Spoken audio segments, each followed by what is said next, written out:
Hey everyone, welcome to Bite-Sized Crypto. Today, OPEC Plus, which consists of 13 oil-producing countries, said that they will meet in Vienna on 5th of October.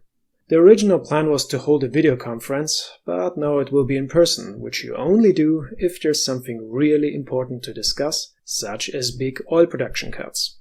Earlier, OPEC countries said that they will defend prices, which have been falling since they last peaked in March 2022, and just the news of the meeting taking place is already pushing prices higher.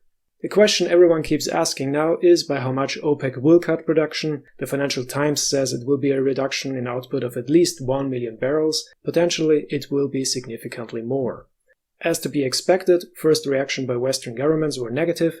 For example, US Secretary of State Anthony Blinken dropped a timely tweet that was clearly aimed at Saudi Arabia's leadership. Why are Western governments so pissed about this? As you can see in this chart, OPEC Plus crude oil production over the last few years has not met targets since 2020.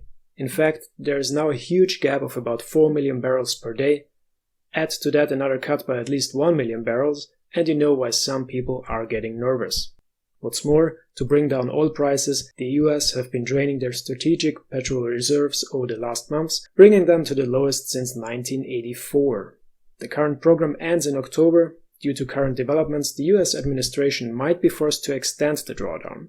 Anyway, all of this taken together means that global oil supply will likely drop by a lot, as outside of OPEC there are no more spare capacities left to increase oil production in the near term.